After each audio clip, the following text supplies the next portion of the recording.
Hey, sweet mama, before we dive in, I just want you to know that this episode is coming from a really tender place today. Mama, are you tired of meltdowns stealing the peace in your home? Welcome to Parenting Beyond Meltdowns. I'm Amanda, a Christian life coach and a mom of a strong-willed neurospicy teen.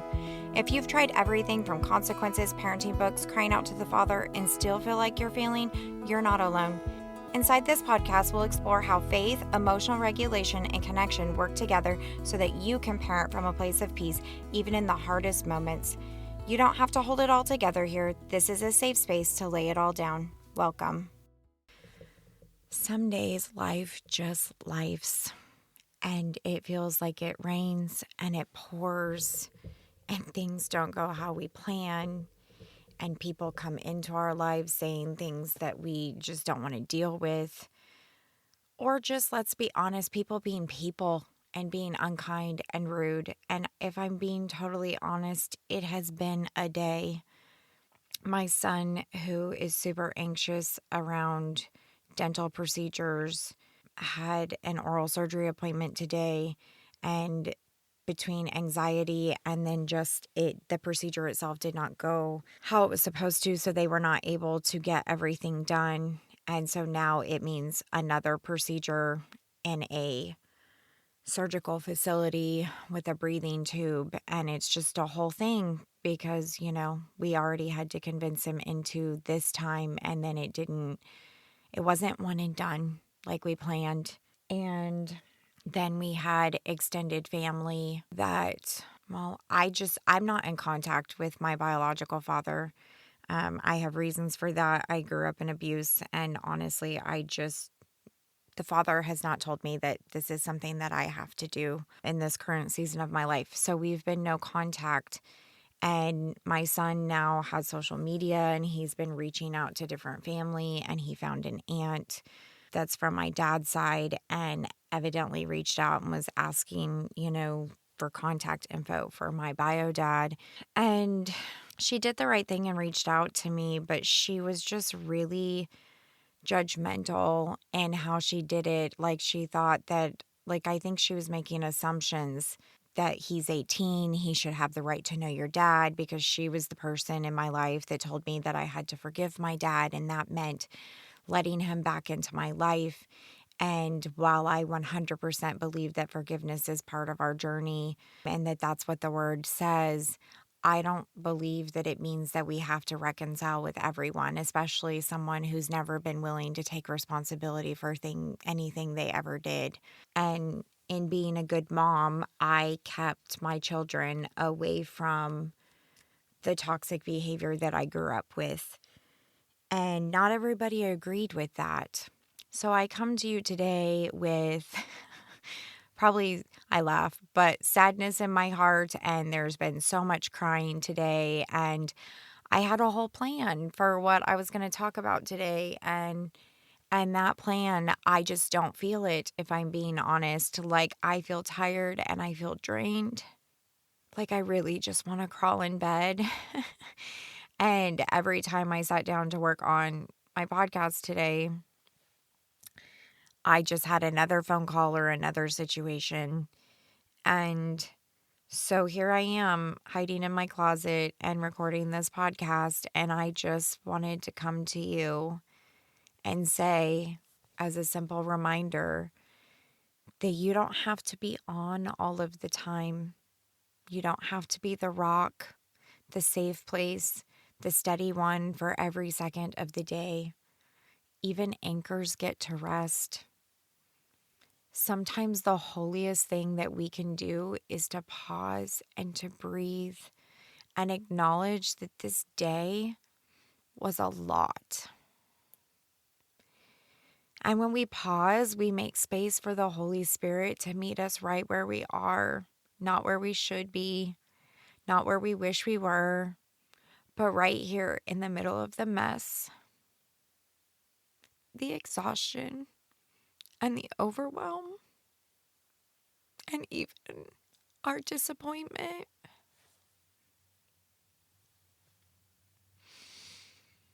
So if you're carrying something heavy today, here's your invitation. Let today be enough. Let your body unwind. Let your nervous system reset.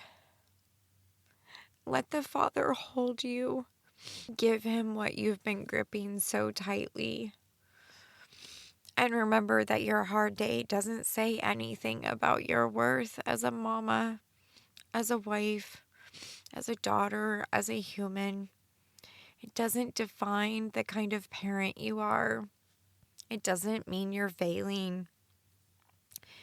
It means that you're human and you're doing the best that you can with what you were given today.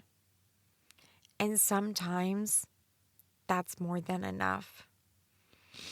If no one has said to you yet, I'm proud of you for getting through this day. I'm proud of you for getting out of bed. I'm proud of you for caring so deeply, for showing up, and for always fighting for your child and what's best for them. I'm proud of you for taking a moment to breathe with me right now.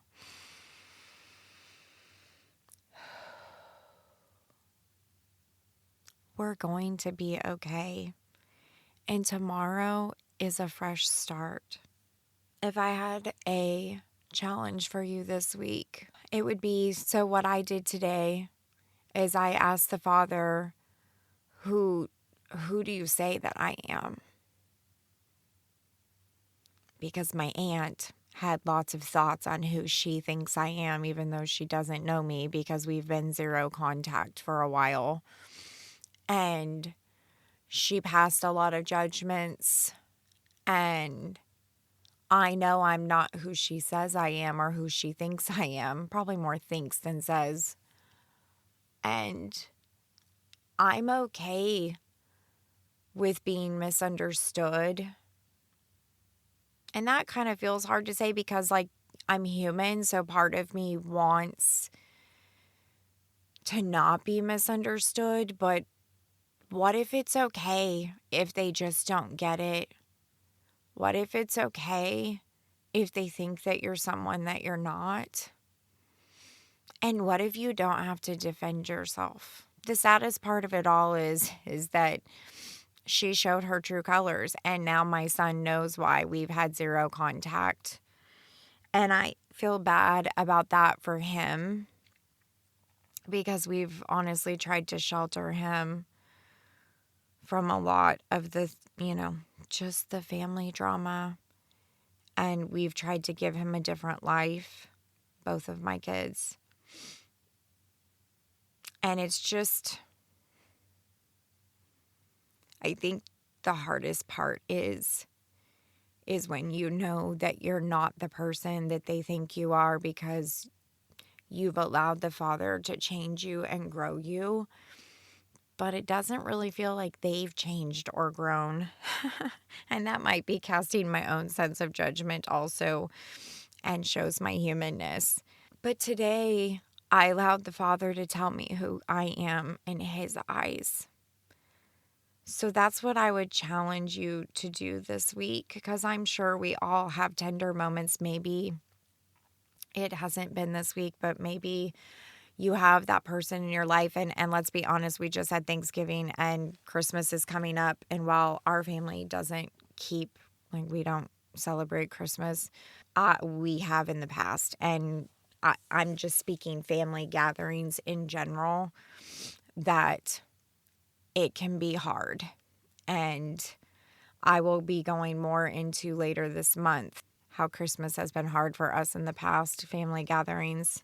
But I just want you to know that it doesn't matter what other people think. At the end of the day, you have to choose to believe what the Father says about who you are and how you're parenting, and that you're doing the very best that you can, even when no one else sees it or recognizes it. That as long as you are listening to the Father and obeying what he says is best for you and for your child and for your family, that's all that really matters. And we really need to step out of this culture of believing that other people get to decide who we are. Because at the end of the day, they are just people who have thoughts and feelings and opinions, and we don't have to make those thoughts, feelings, and opinions mean a single thing about who we actually are. And I go back to that it's okay for them to not understand and to misunderstand who we are. And to, even when we're filled with kindness and love and just being genuine and trying to honor them in the midst of their judgment and their poor attitudes, that we can walk away from the conversation and just not feel the need to defend ourselves anymore. I've learned over the years as a person who wants to defend myself that that's not my job. I thought it was, but it's not. It's the Father's. He gets to be your defender. And you may not see the results until you're with Jesus, but I promise you that if you just place your heart in his hands, that he will remind you who you are and that what he says is the only thing that matters. That humans, what they think about you or your child does not matter. And that's hard too, especially when they have thoughts and feelings about your child that you know aren't true. But at the end of the day, we get to decide what we believe about who we are and who our children are. And while we may try to protect them from as much as we can, what I'm realizing as a mom of an 18-year-old is that I'm not going to be able to protect him forever. There are going to be people that have their own thoughts and opinions of what they think of him and how they think that he's showing up. And he's going to have to learn just like we are. He's going to have to decide whether he makes that mean something about him or not. And my only hope is that I've raised him at this point well enough to know that the only opinion that matters is the Father's. So mamas, I pray that this message blessed you in some way, and I'm sorry it's different than our normal message. I just didn't have it in me. I just did not have it in me to try to be normal. So I love you, and I'm so thankful for you, and your reviews mean the world to me. And we have some fun and exciting things coming up in the next few months. And I would love if you would email me and tell me if there are things or topics you want to talk about. I was planning on focusing December mainly on holidays and family and that kind of stuff. But if you have anything specific, please reply to the email that I'm sending out. Reply to Thursday's email and let me know what you want to hear more about and how I can better serve you, because that's why I'm here. I'm here for you. Mamas, I hope that you have the very best week, and I hope that you are blessed and know that you are loved beyond measure.